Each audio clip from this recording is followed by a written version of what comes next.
Well, hey folks, Jeff Salzman here, and welcome to an exciting new podcast series. It's called The Post-Progressive Inquiry, and it's a co-production of the Daily Evolver and the Institute for Cultural Evolution. My co-host for this podcast is Steve McIntosh, Executive Director of the Institute for Cultural Evolution. Steve, in addition to being my good buddy and next-door neighbor, is one of the leading integral philosophers in the world and author of several terrific books on integral theory, including Evolution's Purpose and Developmental Politics. Welcome, Steve. Thank you, Jeff. It's a pleasure to be with you and Tomas Bjorkman, our distinguished guest, for the inaugural flight of our podcast series, Post-Progressive Inquiries. Our goal, it's worth stating on this podcast, is to speak to the leaders of the next great phase of human history. In other words, those of us who are charting the edge of emergence. And there's many names for this emergent edge. We're calling it post-progressive, but other names include metamodernism, integralism, postmodernism, right? Who knows what it'll eventually be called. But post-progressive, at least it hints at what we're after. That is, we don't consider a post-progressive perspective to be anti-progressive. What we're trying to do with this series and with this movement is identify what comes next after progressivism. Progressivism has made some important achievements, and we want to see what might even go beyond that, what could be higher than that. So we're trying to transcend and include. And I think all of us, that's how we identify each other at this leading edge. And so it's, again, a pleasure to be with both of you. Yeah. So let me introduce our first guest. It's Tomas Bjorkman, who calls himself an applied philosopher and social entrepreneur. He's coming to us live from beautiful Stockholm, Sweden. He is the creator of a number of evolutionary projects, including the Oak Island Center, Ekskäret Center, an Esalen-type retreat center on an island in Sweden. It sounds fabulous. He is involved with a number of media platforms, which we may get him to talk about. And he is the author of several books, including The Market Myth, The World We Create, From God to Market, and The Nordic Secret, which he co-authored with Lene Rachel Anderson, and which was the topic of a very laudatory David Brooks column in the New York Times a few months ago. I remember reading about it. So I'm really happy to have you with us today, Tomas, and welcome to you. Thank you. Thank you, Jeff, and thank you, Steve. It's great to be on your show. So, Steve, why don't you start us off? Sure, happy to. So let me just say how impressed I was reading at least the two books, The Nordic Secret and The World We Create. I think one of the main focuses of our dialogue today, I hope we can focus on The World We Create, because that really makes a significant contribution to this emerging perspective that we're all about. But let me begin by just asking you in a general way to tell us the focus of your work right now. I mean, we write books, it takes a while for them to get published, things move on. So tell us what you're really passionate about in the moment now. Yeah, so perhaps I could also take the opportunity to tell you and our listeners a little bit about my background. I studied mathematics and physics at university, and was already back then very fascinated about complex adaptive systems and self-organization and emergence and all of that.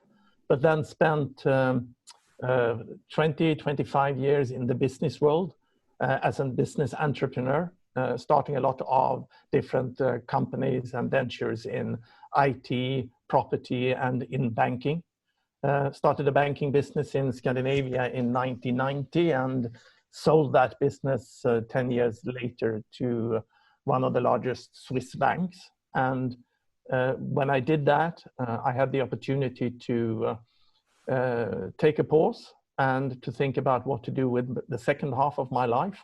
And I decided that I wanted to set up a foundation in Sweden that Jeff already mentioned, the Ekskäret Foundation, the Oak Island Foundation, and really dedicate this foundation and also my writing work to look into the relationship between our personal inner growth and societal change.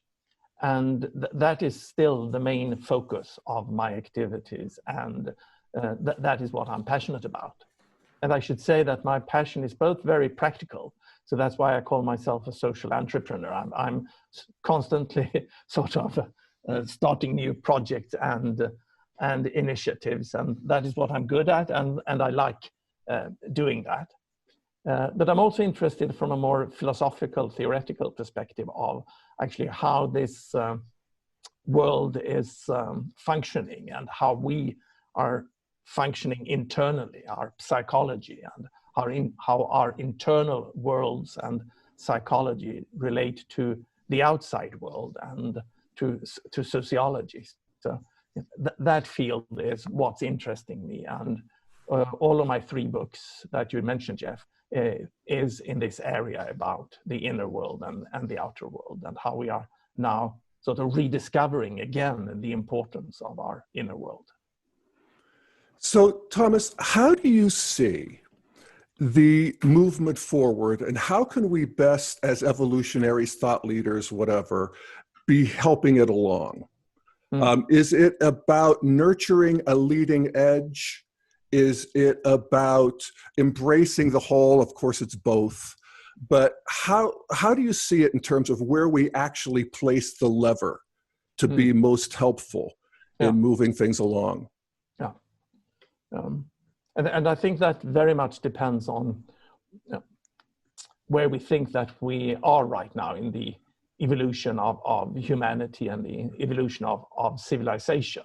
And when I started thinking, writing, and acting in this area about 10 years ago, and even just 5 years ago, when I was talking about, for example, the need for inner transformation, a lot of my friends would comment things like, Thomas, you always labeled yourself as an atheist and a non-believer. Now you're talking about the need for radical inner transformation. Have you become religious now or something? And when I was speaking about the need for a radical societal shift, a radical societal transformation, people would say things like, Thomas, you used to be a banker and a capitalist. Have you become a communist or a socialist or something now, talking about radical societal transformation?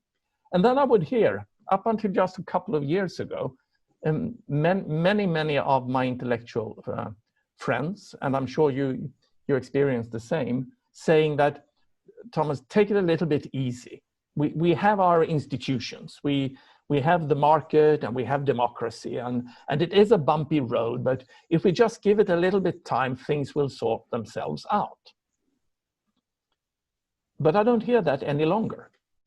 Not at least in my smaller bubble of intellectuals in London and in Stockholm, for example.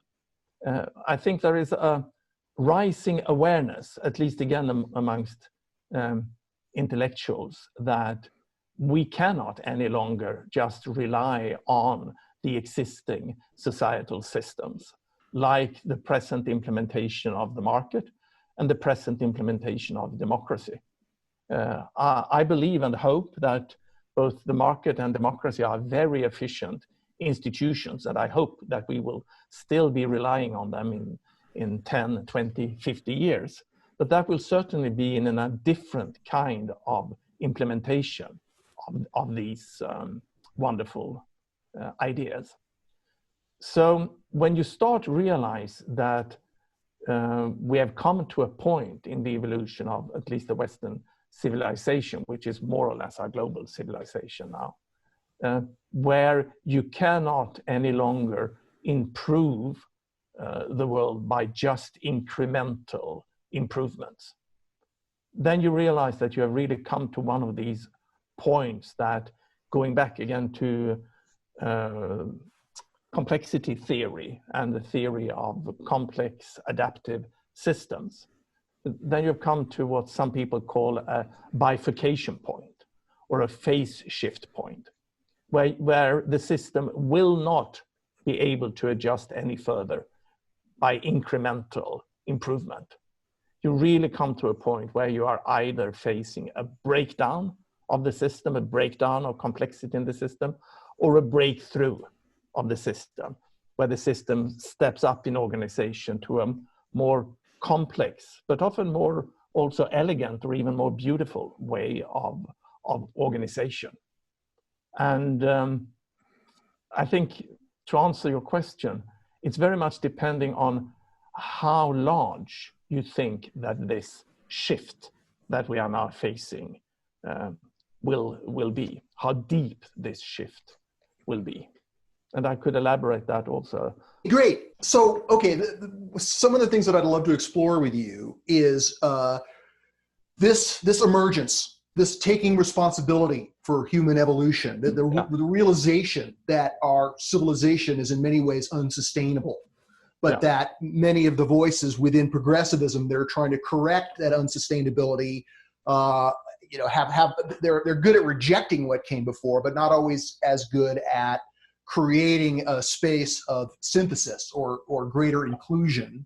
The exciting thing is that it seems that here in the United States, there are many lines of development that are attempting to stake out this higher ground. Like the way we put it is that there's very little common ground left between the political factions of American society.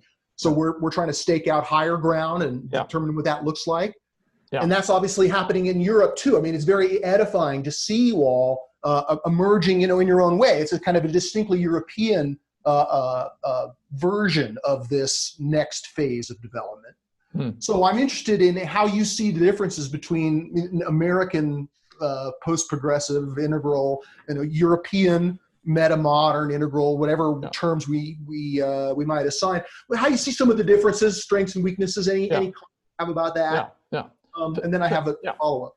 Yeah. So first of all, before commenting on that, I think it's important to remember that if we believe, as I do, that this transformation that we are in right now will be a deep transformation, and that it will entail the emergence of completely new properties of this system.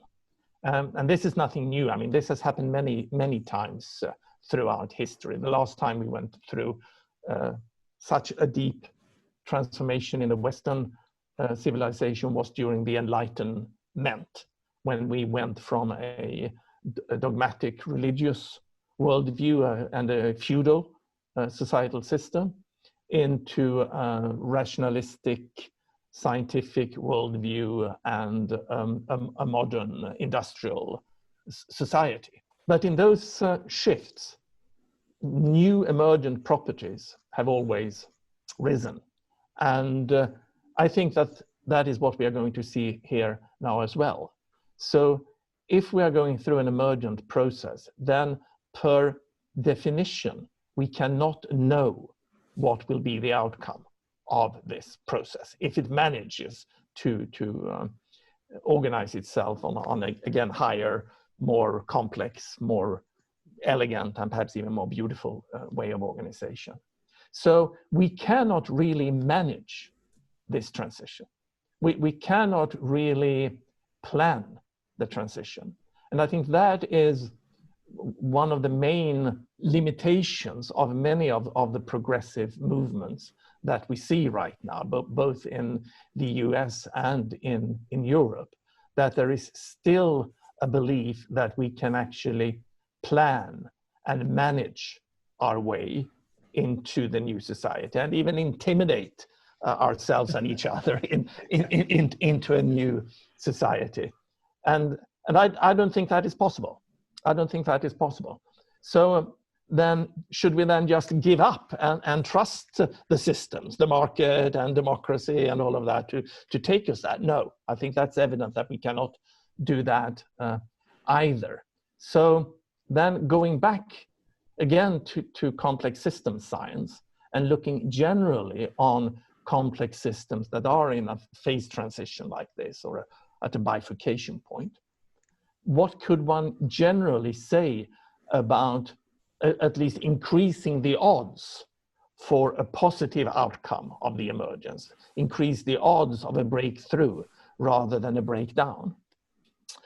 And if you look at complex adaptive systems everywhere, I mean, physical systems, biological systems, living systems, but also cultural systems, then you could say that one important factor in supporting a positive emergence is for the components of the system to develop capacities for more complex interaction and relating to each other.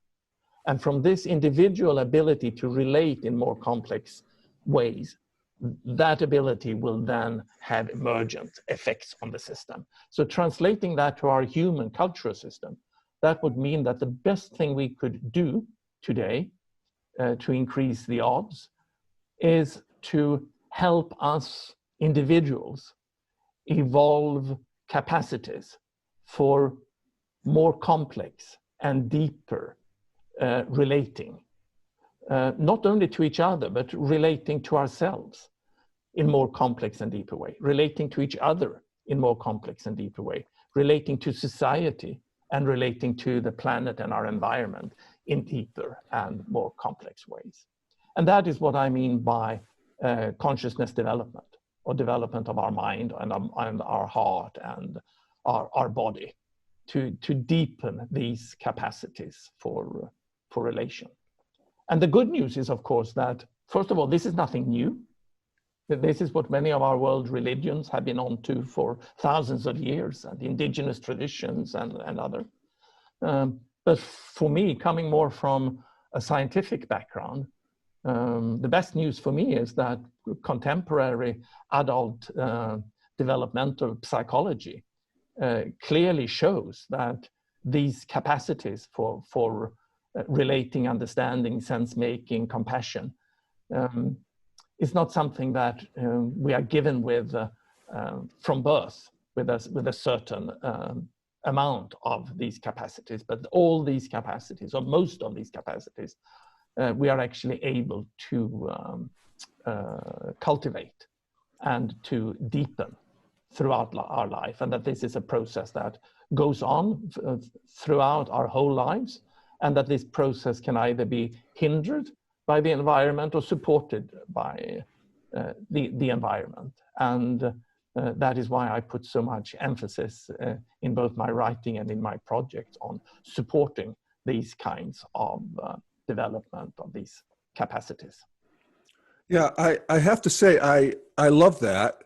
And it's one of the ways that I think about it in an integral world. We have this concept of evolution happens in first person, that is consciousness, what we're actually able to be aware of. Yeah. Second person, how we relate with each other. And if we look at history, the way we relate to each other has evolved radically from stage to stage. Of course. And of course, third person, the actual systems of the world and industrialization and from agrarian and all of that good stuff. And sometimes I think that I want to notice, at least, and I want to hear what you think about this, that a lot of this is happening under its own power, in the sense of just the internet and just the ways, even the ugly ways that we are engaging with each other and fighting and checking each other and getting in each other's hair, and all of the conflicts and that sort of thing, that there's a fruitfulness to that I think we want to notice. Yeah. So it's sort of the wild, crazy aspects of it. And then there's this other side of it, which you're involved with specifically, and I downloaded your app last night. Wow. 29K, it's called. Yes. And I love it. And I should say it's not my app. It's an initiative between my foundation in Stockholm and another foundation called the Northern Lights Foundation, Norrsken, who is a technology for good foundation.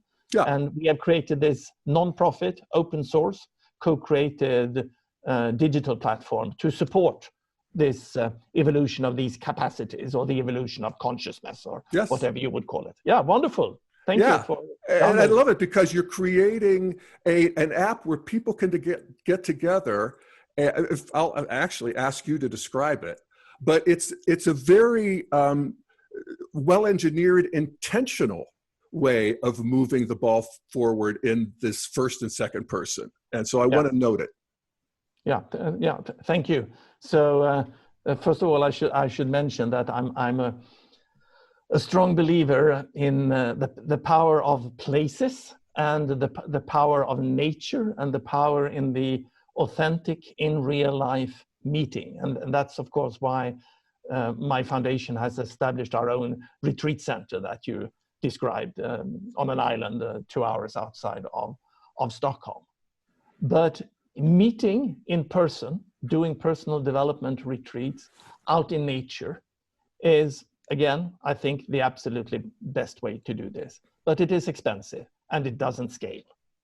So the hypothesis for this project was, can we at least try to use a digital platform to a little bit both democratize personal inner growth and make it available for persons who might not have the financial means or other ways of participating in real life events. And could we actually test and evaluate the power of the digital world in this respect? And to our surprise, and we've been on this project for more than 3 years now, so we have had the chance to do a lot of evaluation. We find that the digital person-to-person meetings that we facilitate on this platform, and a lot of the growth and development, of course, takes place in these virtual meetings that where we try to recreate the sharing circles that we and other, of course, personal development organizations have been using for ages. And we find that works surprisingly well, and in some respects, perhaps even better than in real life. We find that at least some of our participants say that they feel safer to open up and to be vulnerable in a digital meeting than they would be actually in a room physically with the other people physical presence. So so we are very happy about this development. And as I said, we try here to be a little bit of a Wikipedia platform. So it's open source, it's non-profit, and we are inviting researchers from all over the world and practitioners to help us to upload interventions that have scientific backing, that they actually are helpful in developing these relational capacities that we just talked about. Yeah, fantastic. Yeah. And again, the app is called 29K. I encourage you to check it out. And that's, of course, 29,000. And that is the number of days you can hope to have in your life if you live a long life. And our tagline is, make them all matter. Right on. Yeah. Right on. Yeah. Great. Well, so I have another inquiry for you, and that is, as we all know, consciousness and culture co-evolve. You know, ultimately, people can evolve their consciousness, but in order for that to stick and for it to become sticky, so that we can recruit other people, garden for emergence, you know, as you were framing it. And also, culture can either support this.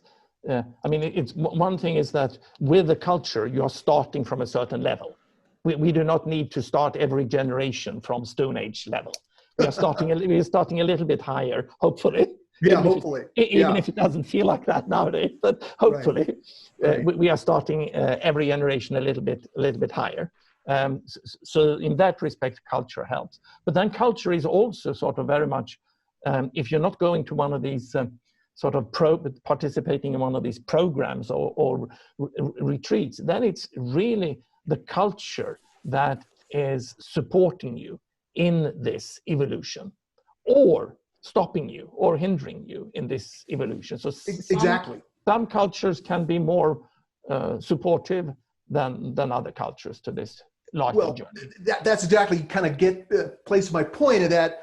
Here in America, at least, I imagine to a certain extent in Europe as well, one of the things that we're working on is the relationship between this emerging post-progressive culture, you know, our label for it, and the previous progressive culture, right? Most people who are attracted to this way of seeing things are coming from a center of gravity in progressive culture, although not all.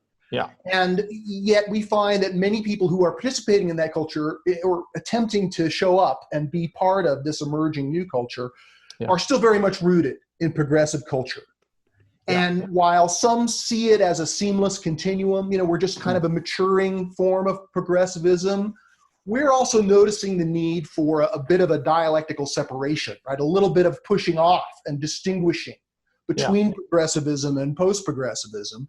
And I'd just love you to speak to that a little bit about how does this new culture we're gardening for, how does that relate to progressivism, and you know, what are the affinities and what are the conflicts? Yeah.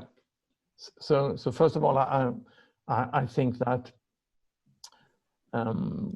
what I'm arguing for might even be called hyper progressiveness or something like that, because the progressive, as that word indicates, is something that is moving forward. Yeah. And I think that we really need to move forward. And I'm even calling myself a radical in the right term of, and the right sense of that term, meaning that we really have to go to the roots of the problem. And that we even might be so progressive and so radical that we are talking about a complete societal transformation. So having said that, the new synthesis, I think, from my view, is super progressive and super radical. But why do I still think that many of the aspects that we see in today's radical movement is stuck? And also in looking at the previous sort of progressive culture, the progressive cultures of the 60s, 70s, 80s, and 90s, perhaps, that also is a bit stuck, or was stuck, or those of us who come from that field, why we do not recognize ourselves really in today's progressiveness. And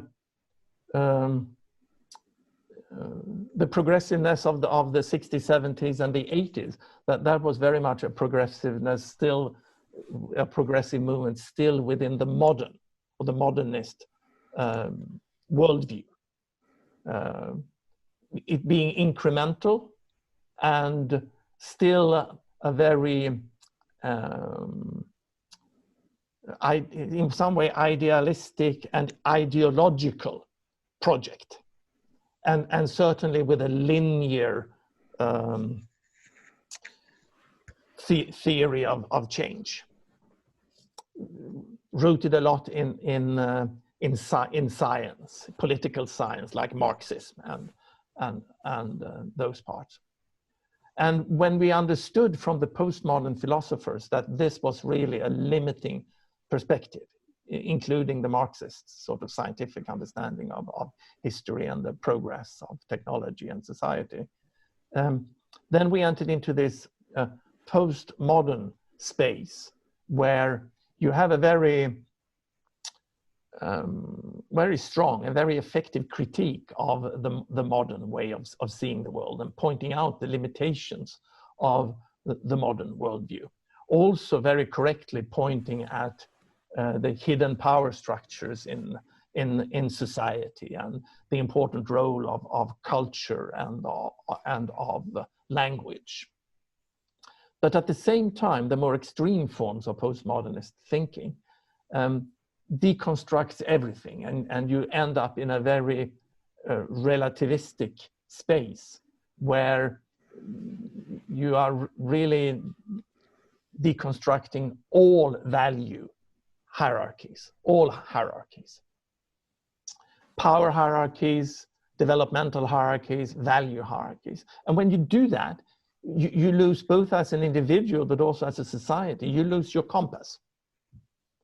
And I argue in my book, the world we create, that this sort of value vacuum, this lack of compass in the postmodern world, in postmodern academia, amongst postmodern intellectuals, has actually made it possible for the market to take this very strong role now in society, almost as, if not our new God, it is certainly our only meta-narrative that is accepted everywhere in the world. And with social media and the fragmentation of the discussion, I would say today that the market is really the only meta-narrative that is global and that is globally somehow accepted. And that is, of course, good news when it comes to the parts where the market is a good mechanism, a good self-organizing system to deliver directions. But in many of the most important aspects of the world, and certainly in our more existential questions, there, of course, the market can't help us at all. And that has also led to the effect that, and Wilber has pointed out this many times, and I mean, this is one of the fundamental insights in integral philosophy, that deconstructing power hierarchies is, of course, good. You should see through them, and you should know that many of the things that science or the market or other language structures that we are putting in place is just a way of hiding power structures, or at least making the power structures obscure so that we are not aware of them. But when you also attack developmental hierarchies, then you have a problem. And if you can't separate power hierarchies, domination hierarchies, from developmental hierarchies, then you enter into a big problem. And I think that's where we see one of the big problems with the progressive movements today, that if you don't realize the developmental hierarchy, you don't realize that culture can evolve and that we as individuals can evolve, then it's very easy to get stuck on one of these lower developmental levels. And we all, of course, have many different models to describe our personal lifelong development. And as I usually say, all models are wrong, but some are useful, at least in some contexts. So if we should use some models, we should realize that they are all crude generalizations and they are all really wrong. But some can be useful. Well, a good model is one that lasts long enough to get you to the next one. Exactly. Yeah. Exactly. So if we, for example, speaking in the language of Professor Robert Keegan, the Harvard developmental psychologist, one of our most recognized contemporary academics in the area, he is pointing out that a very important step that we can take as adults, as young adults, or later on in life, is going from being in what he calls a socialized mind, where we take our direction, our values, but also our worth from an outside authority, from our group, or from a dogmatic religion, or from an authoritarian leader. And while we are at that level of consciousness, we really need that outside guidance. But then later on in life, we can develop our connection to our own inner compass and become less dependent on outside authority and more becoming authors of our own lives in a deeper sense. And that level of mind and meaning making, he calls a self-authoring mind. So from a socialized mind to a self-authoring mind. And if you can't see the need for this development, and then of course you have levels above this as well, then it's very easy that you get stuck in your bubbles where you are very dependent on that nobody thinks in any different way, that if somebody is challenging your values or worldview, they are really challenging your inner self. You can't really at that level separate your values and your worldview from yourself. And then it might even start to become important to protect that, so you don't get offended. And then you sort of end up in a bubble of political correctness with no challenging forces. And of course, every theory of inner development, I think every, stresses that for inner development to happen, you really need to have two things. You need to have some sort of, you need to feel secure, okay? Because if you are frightened, if you are driven by fear, then your system shuts down. And of course, through evolution, if the tiger was hunting you, then of course that was not a time for you for inner growth. That was just a time for you to run, okay? So I think we have a strong evolutionary explanation that when we are in fear, then we rely on what we know has been working before for us. So then we are shutting down. But then just being safe, just being in a safe bubble, then of course nothing happens. Because you need this safe environment in order to let yourself be challenged, and let your feelings be challenged, let your worldview be challenged, let your hidden assumptions be challenged. And I think this understanding for the need of challenging perspectives is today totally lacking in many parts of the progressive movement. And then you are really stuck then, both in the way that you are stuck in your own bubble, you are stuck at the developmental level where you are, and also the culture in your environment is also stuck where it is. So you are losing this developmental movement that is so important, both for our own minds, but also for our ideas and for society and culture, both the smallest culture environment in, for example, university campuses, or the societal culture in society at large. So for me, the main problem with both the previous progressive movement and the present mainstream progressive movement, or the new progressive movement, are that those movements are stuck in previous worldviews.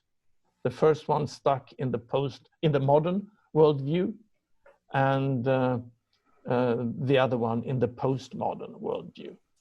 And the next level of progressive movement must, of course, again, then come from a postmodern perspective, or an integral perspective, or a metamodern perspective, or whatever we want to call that worldview that I think we have all written about and spoken about, and Ken Wilber has elaborated along with many other people. So I think, even Habermas and very traditional European and other philosophers are onto something here, that we need to move beyond post-modernity, but not rejecting, but rather, as you said, include the positive sides and then transcend to the next worldview. And right on. And, however we formulate it, or whatever we call it, an integral, at least, we see it as an integration, not just of the modern rationality, postmodern sensitivity, if you will, but also pre-modern or non-rational stages of myth and religion. And I notice in your writing, you talk about the imaginal as being something that needs to be brought forth into this new integration. And maybe you could talk a little bit about that. Yeah, so I think it's very important that we become conscious about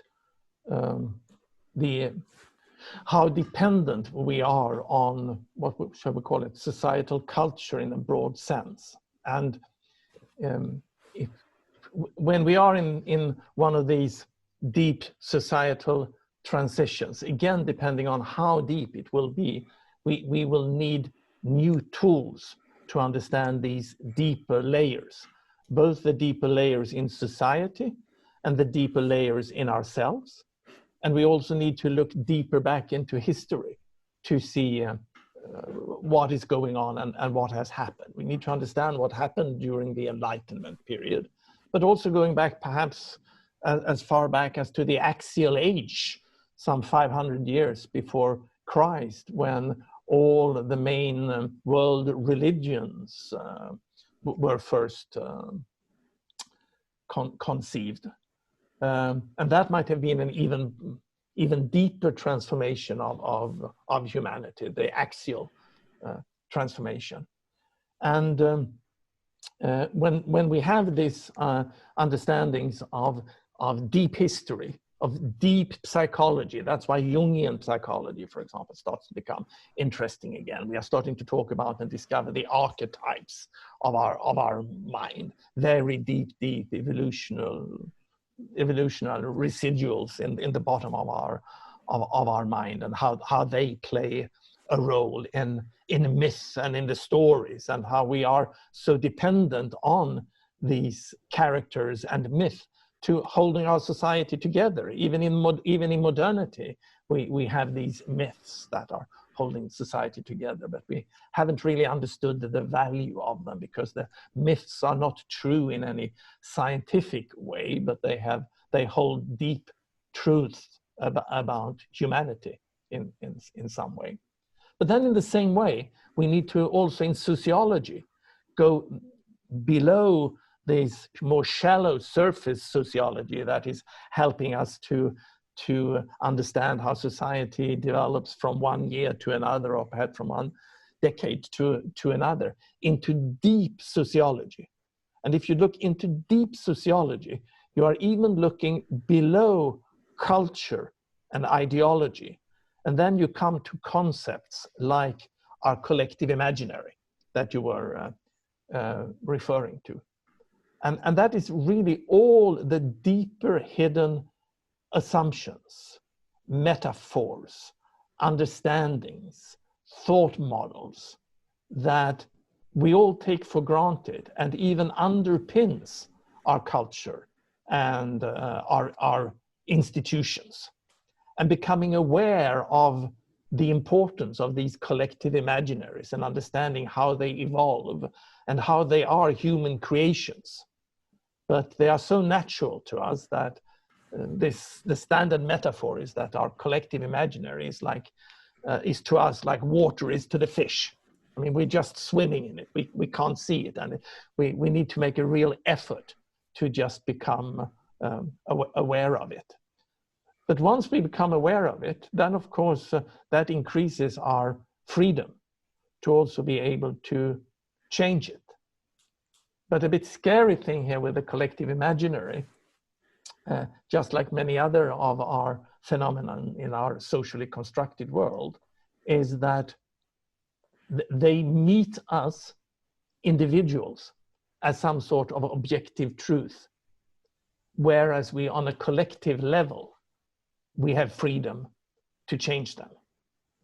So this was very high level and very abstract. So could I give some example to make this a little bit more understandable? Well, the first thing you need to understand here really is that there is a difference. And I think Wilber is very clear that when we talk about the 4 quadrants or the 3 worlds that you were talking about, that there is a difference between the natural world and our socially constructed world. And that we humans have not really, through evolution, got any natural feelings, a natural way of understanding the difference. And that is a bit of a problem to us.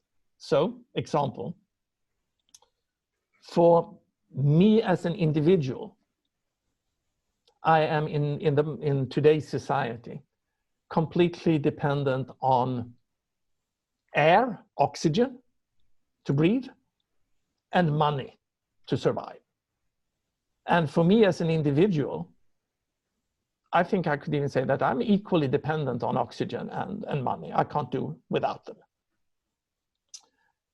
So that's for me. I as an individual, I just have to accept my dependence on oxygen and money, and it doesn't help me as an individual to realize that money is just a social construct and could be completely different. Because when I'm standing there in the supermarket and checking out, if I tell the cashier that the money that he or she is asking me for is just a social construct and we don't need to bother about it, and the police will probably come.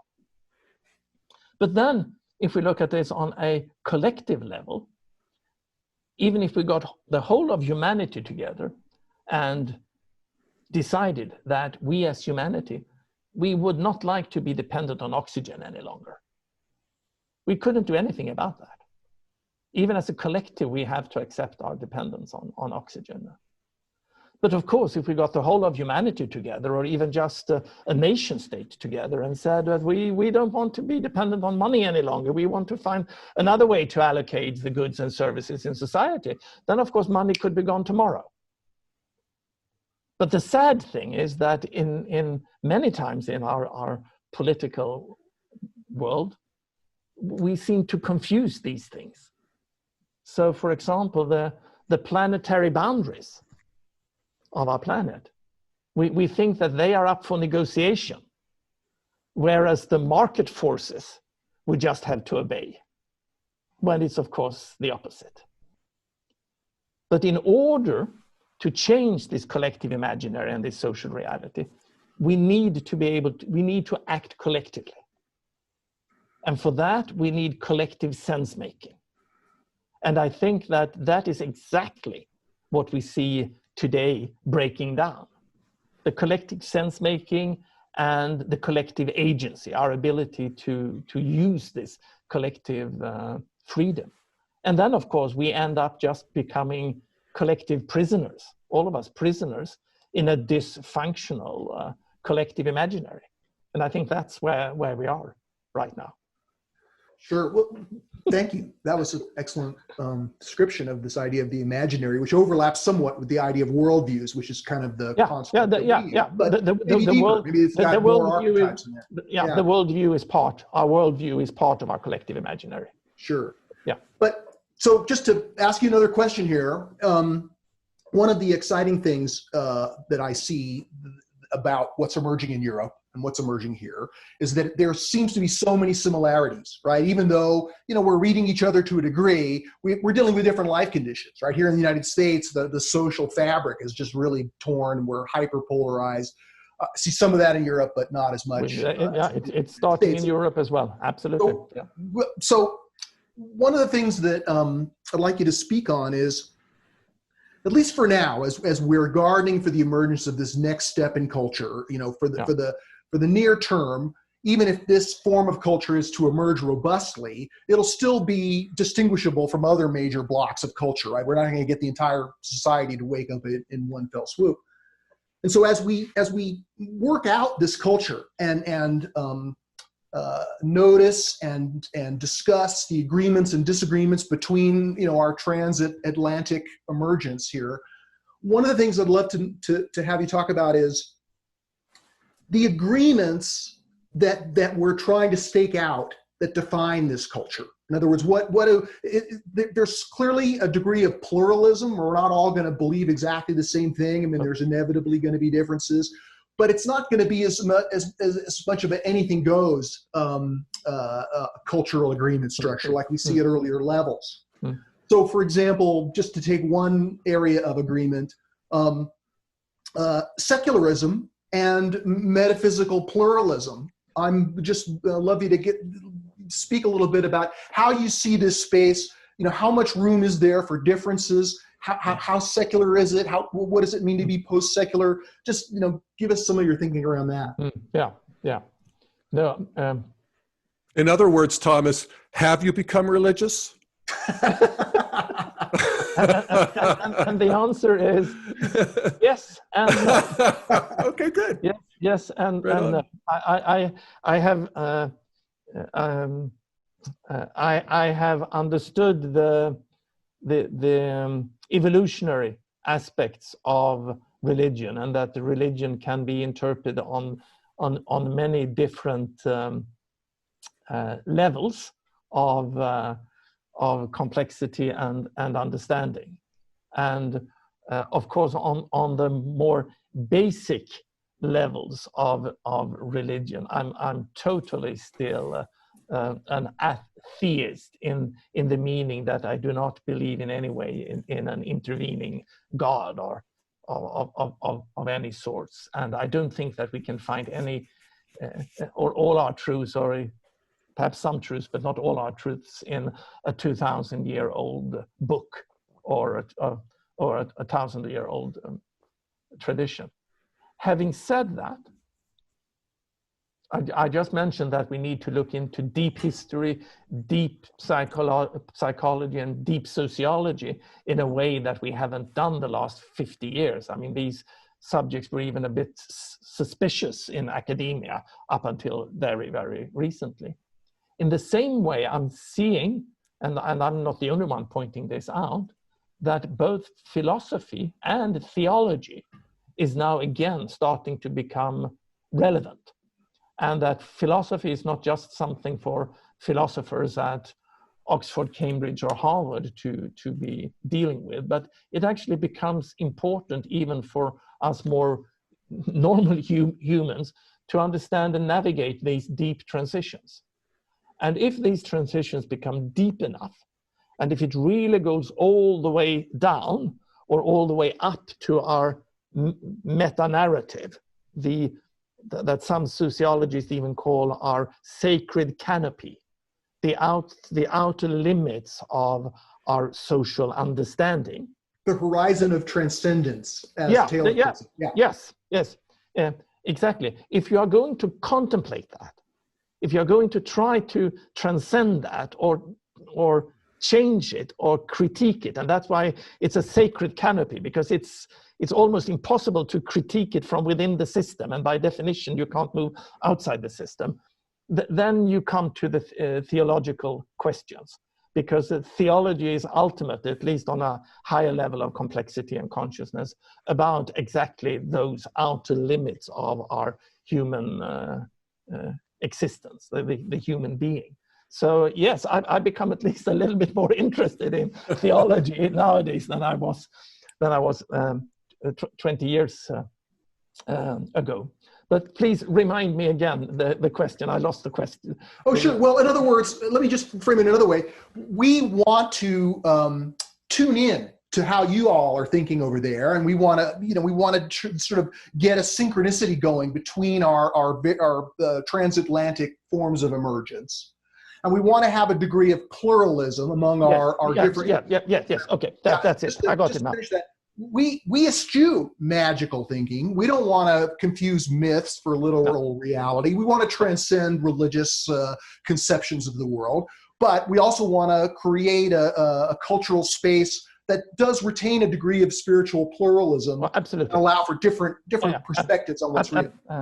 Absolutely. So yeah, I'm back on track. So I certainly think that the more complex our world becomes, and the deeper we try to understand our world, the more perspectives of the world we need.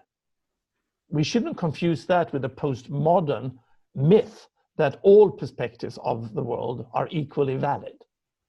But I think that in any given situation, every perspective is adding something new. But of course, given what problem you are examining, some perspectives have more explanatory values than others. So the postmodern way of looking at it becomes more complicated, because in the modern way, then it's just science and reason. In the postmodern, it's any way goes equally well. In the postmodern, then you have to start discerning and valuing these different perspectives. And of course, that's much, much more demanding of you than the two previous. So having said that, I believe that we need to be moving into a truly multicultural world with many different worldviews and perspectives and understandings of the world. It's not just from an epistemological point of view, from understanding the world, it's also from an evolutionary point of view. Evolution thrives on diversity. Again, any complex dynamic system, evolution, whatever, if you have a monoculture, there is no evolution. You need to have differentiation for evolution to happen. Having said all of that, at the same time, we are living in a global civilization. We are all interconnected. We have this freedom to change these fundamental aspects of our civilization. Our collective imaginary, we can change institutions like the market. Even the free market, as I argue in the market myth, can be constructed in many different ways. And the way of the present market is more or less just a historical random walk process that have led us here. If we are going to exercise that collective freedom, we need to be able to exercise collective agency. And for that, we need collective sense-making. And if we are all just living in our own different cultural bubbles, with our own worldviews and with our own language, then we will not be able to do any collective sense-making. So that is the paradox. We need the multicultural, we need many perspectives, we need different ways of understanding and seeing the world, but also we need a common language and a common understanding for these perspectives to really cross-fertilize each other and help in a collective sense-making process. And exactly how we will reconcile this, I don't know. I just know that going either way, saying total multiculturalism, that's fine. That will just end in fragmentation, no understanding, possibly war and environmental disaster. But also the other way around, saying that now we need a world civilization and we need a world government and we need one worldview, perhaps a more advanced worldview, even an integral worldview, but we need to implement this all over the world for us to make sense of this and take humanity forward. I think that's also disaster. So somewhere in the middle here. And I wonder, and here I'm perhaps a little bit different from some parts of the progressive movements today and the environmental movements that in many cases are anti-technology. Of course, as you hinted here before, Jeff, what is one of the factors that has been driving this cultural evolution and the need for cultural evolution, and is also pushing us now to really step up as humanity, is, of course, technological evolution. And the Enlightenment was perhaps driven by the printing press, and now we have the internet, and the internet is making all of this both possible but also necessary. And in the same way, we see artificial intelligence, we see network technology, we see blockchain technology. Perhaps technology will somehow help us to be able to reconcile sort of the local differentiated pluralism with some sort of global sense-making and agency. Yeah. We got to try to integrate that polarity. By having artificial intelligence and blockchain technology sort of accumulate ideas and other things, and in that way develop new forms of democracy that has never before been possible, not even to imagine. That could be a global democracy, but on the same time with very strong subsidiary principles that no decisions should be taken on a higher level than necessary, and leaving a lot of diversity and freedom for local things to happen everywhere, but where we need global coordination that we perhaps could be able to achieve that through push power down as much as possible, but but still where we need to have the power to agree on these overall principles. So if we should have global trade, how should that be organized? If we want to protect the planet, how could we have rules that would govern the whole system, but still be possible for different implementation in different places, depending on local culture and worldviews and other things. Well, and it's here, sorry, I just want to say one more sentence. It's here where I see technology driving this emergence.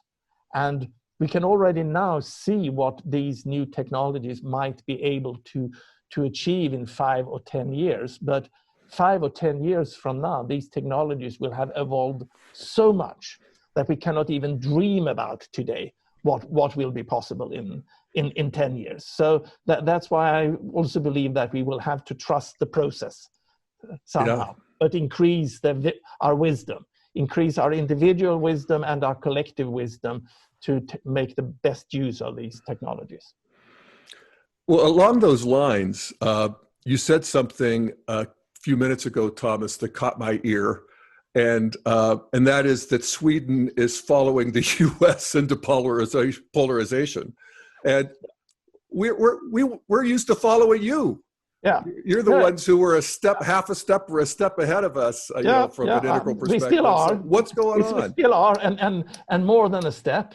No, absolutely, it's true for Sweden. I might have been referring to Europe in general.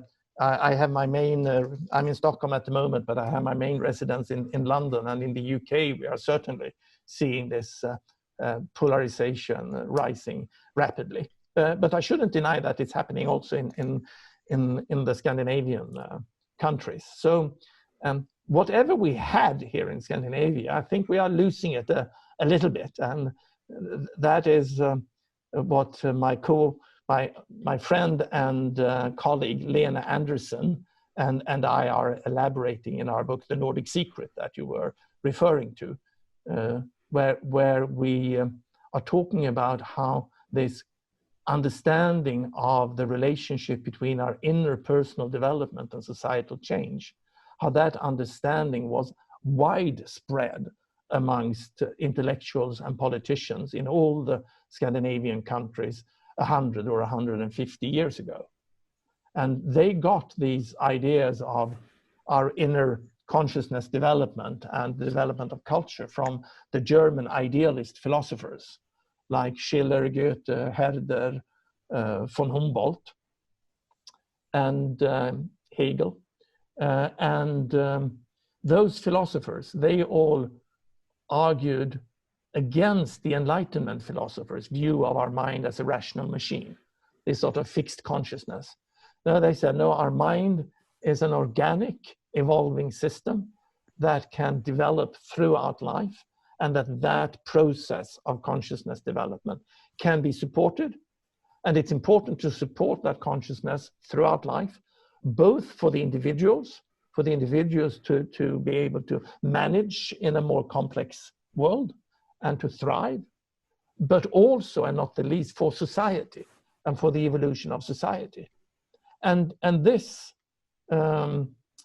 philosophers were read by almost all intellectuals in Scandinavia back then. German was the first language and the academic language in the Scandinavian countries back then. So what they did was that they actually started a program for broad-scale consciousness development in society by starting a lot of retreat centers.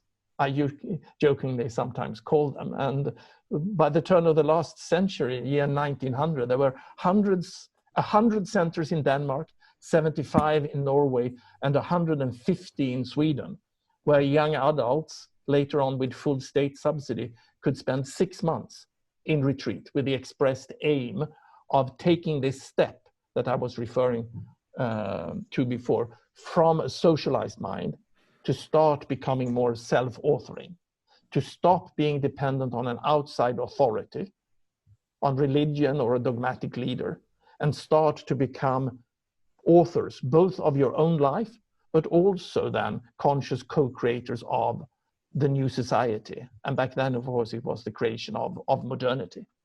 And when this program for consciousness development was at its height, almost exactly 100 years ago, then 10% of each young generation in Scandinavia, in Denmark, in Norway, and in Sweden, a little bit different programs, but the extent was the same, then 10% of each young generation could participate in one of these 6 months programs. And of course, this created what we today would call a critical mass or a tipping point in society. But then we forgot about this. After the Second World War, we stopped reading the German philosophers, and we all became positivists and scientists, and we forgot about the importance of the inner world.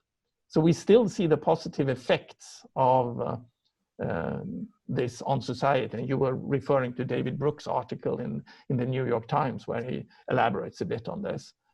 So we still see the effects of this, in the positive effects in Scandinavia, but we are also losing it.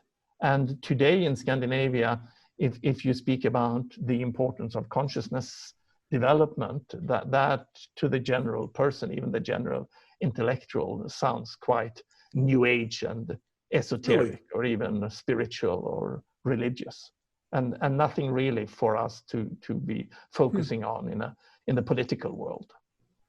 Wow. But I think that's changing. I think that's changing. I mean, it comes from this realization that something fundamental needs to shift. And more people are starting to realize that this shift is not just going to need to happen outside, that this shift might even start with ourselves, might be an internal shift that is needed first.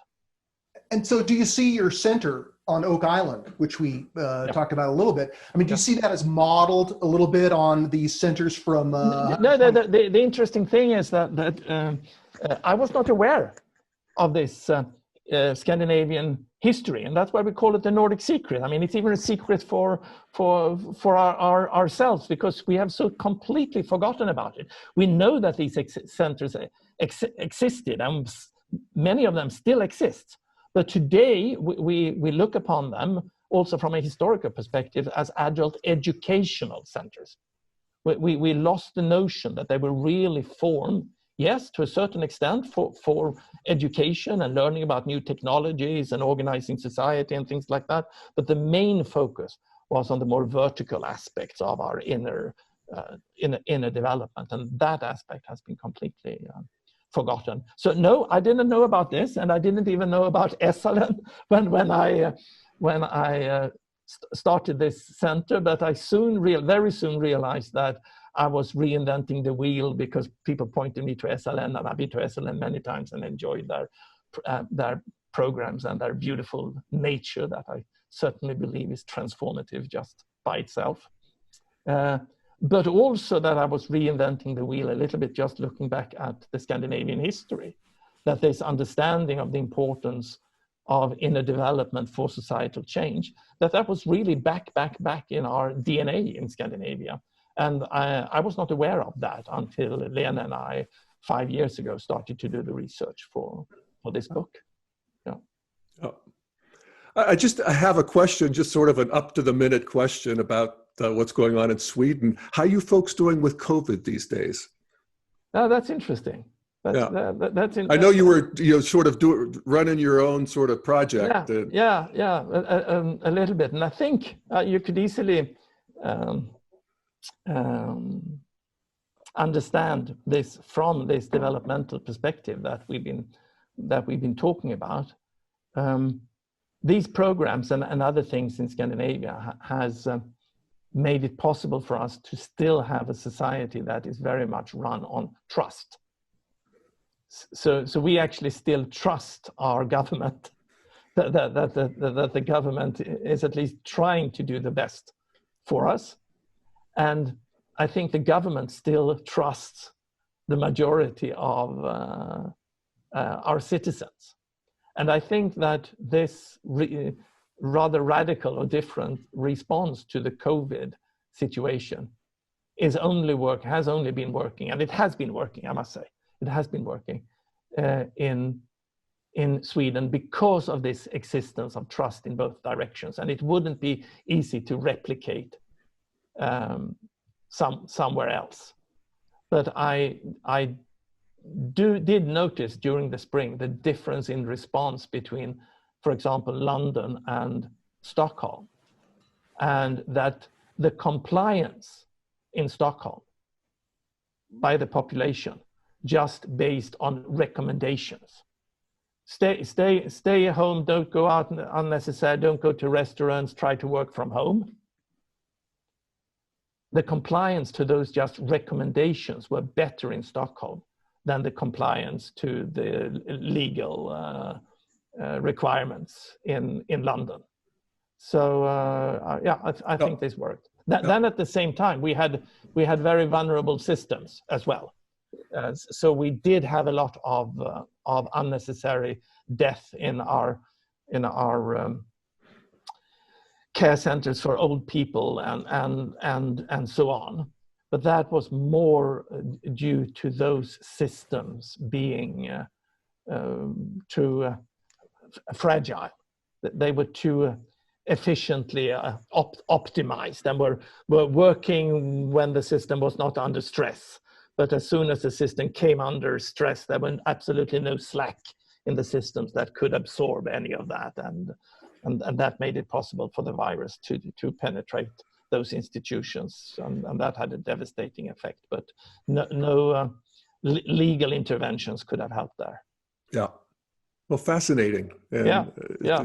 So really, there we have the difference between different cultures. Yes. And of course, it also proves that trust, as most business people know, trust is also efficient. It's difficult in the market to put a value on trust. And trust is a collective good, so it isn't automatically generated in the market. But if you have trust, then of course you can operate much more efficiently between business partners or suppliers and everything. And of course also in a society. If you have move at the speed of trust, as Covey Jr. puts it. No, absolutely. So I think trust is an underrated concept, and we should ask ourselves how can we increase trust? And of course, when we are talking about these, making it possible for us to relate in deeper ways to each other and to society in order for this emergence to happen, then trust, creating trust, facilitating the emergence of trust might be an important factor for this also to happen. Yeah, fantastic.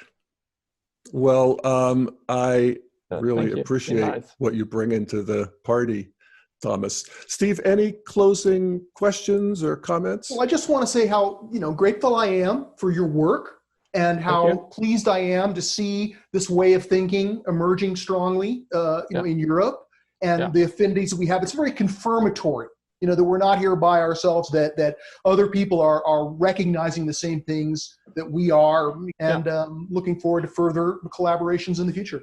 Yeah, and I think that if the previous shifts have been based on different geographical areas, of course we are still very much in our different geographical areas.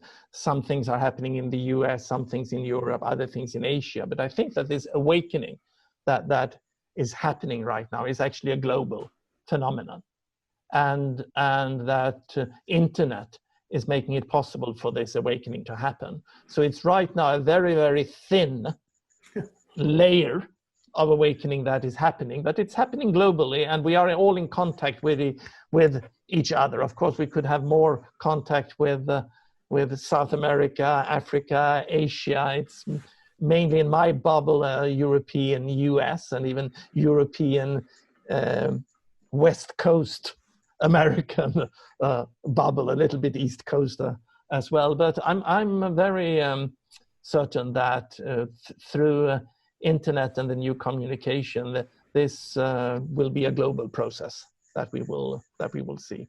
Thank you, Tomas Bjorkman and Steve and everybody, and we'll see you next time.